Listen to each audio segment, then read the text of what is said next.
Hello everyone. The continuation of post-Mendelian discoveries, that is the third one, multiple alleles.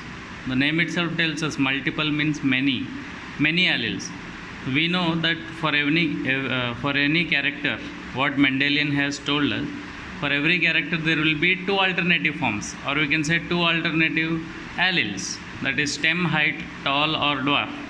But here, this is a limitation to Mendel's laws, that is multiple alleles, more than two alternative forms, or we can also say alleles, more than two alternative alleles of a gene occupying same locus. Here locus is nothing but a location, a place. So occupying the same place on a chromosome. So why multiple alleles are possible? Because the alleles are occupying the same location on a chromosome. So more than two alternative forms of a gene, they are occupying same locus on a chromosome. So the examples for this is human ABO blood group. We have already done this one in codominance. Human ABO blood group, and there three alleles are there, and Drosophila, eye color in Drosophila. So there are 15 alleles. So only for one character, eye color, 15 alleles are there. Here human blood group, 3 alleles are there. And another example is coat color in rabbit. Coat color in rabbit, 4 alleles are there. That means we can see that how many alleles will be present, that many types we can see, that many phenotypes we can observe. So there are so many multiple alleles, but primarily we will be discussing about these three, and I won't explain everything. I'll be mainly concentrating on human ABO blood group. You already know blood group A contains antigen A, and B contains antigen B, AB contains both antigens AB, O does not contain any antigens. Okay, so here this antigen is nothing but a glycoprotein. So if this glycoprotein is present on the surface of RBC, now if I take any RBC surface, so if this glycoprotein is present, like glycoprotein which is corresponding to A, then it is A blood group. Corresponding to B, B blood. So what are these glycoproteins? So what will happen? What will happen when these glycoproteins come across any antibodies? So that we will be seeing. Antigen A contains galactosamine. So this is nothing but biomolecule, which in 11th standard we have seen. So antigen A contains N-acetyl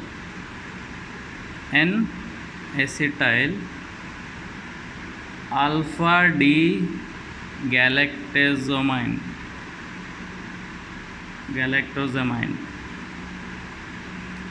Okay, N-acetyl alpha D galactosamine.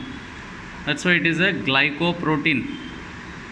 Okay, that's why it is a glycoprotein. So antigen A, so what kind of glycoprotein it is having? N-acetyl alpha D galactosamine.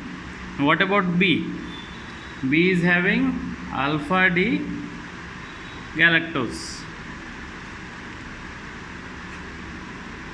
B is having alpha D galactose.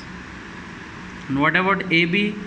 Because it is having antigen A and B, so it is having both N-acetyl alpha D galactosamine and alpha D galactose. And talking about O blood group, there is no antigen. So this means that there should be only two alleles, that is antigen A and antigen B. But here multiple alleles are there. That means A is there, B is there, AB is there, and absence of A or B. So that's why there are three alleles for human ABO blood group. And another thing, another limitation of Mendel's law is lethal genes.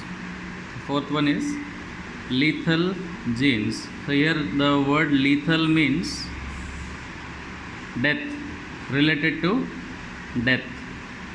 That means if these genes are present, that means the person might die or the person may be dead. So lethal genes means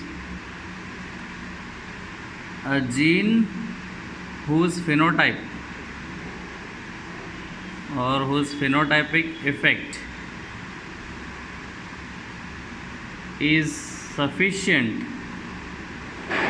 to kill the bearer. That means if a person is having lethal genes, then that means it is sufficient to kill the person. If the lethal genes are present in me, then think that I am dead, because these lethal genes are sufficient to kill me. So there are some types of lethal genes: dominant lethal genes, recessive, and conditioned.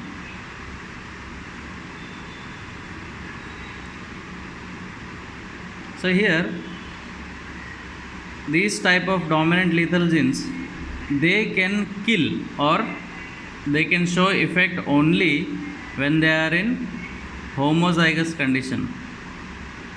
Same thing with recessive heterozygous condition. Sorry, this is also homozygous condition.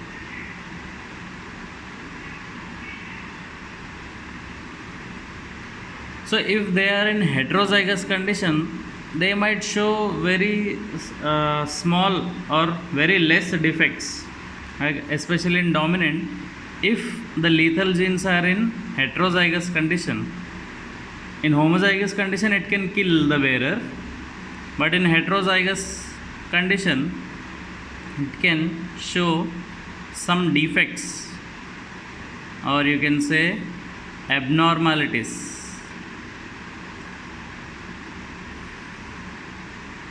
So if the lethal genes are showing effect in dominant condition, that too homozygous condition, it can kill the bearer, it can kill the person. But if it is in heterozygous condition, it can show only some defects or abnormalities. There are some examples for this: mouse body color, brachyphalangy, okay, Huntington's chorea. So I want you to go through this. This will be homework, like what are the different lethal genes, dominant lethal genes, examples. So examples you need to go through. Examples for dominant lethal genes. Talking about recessive, it can show its effect. That means it can kill the person when the person is in homozygous recessive condition. Homozygous recessive condition. And this one, homozygous dominant condition, it can kill. And this one, homozygous recessive condition, it can kill the person. In this also there are some examples: Tay-Sachs disease, hydrocephaly, albinism. Okay, just go through the examples. This will be your homework. Then conditioned.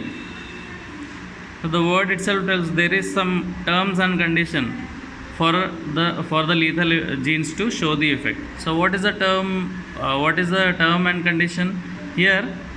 If the person or if the genes which are present in an individual, if they are in a particular environment, if they are in particular environmental condition, then only the genes will be lethal. For example, poultry, what happens is, certain environmental condition, what will happen, the feathers break off.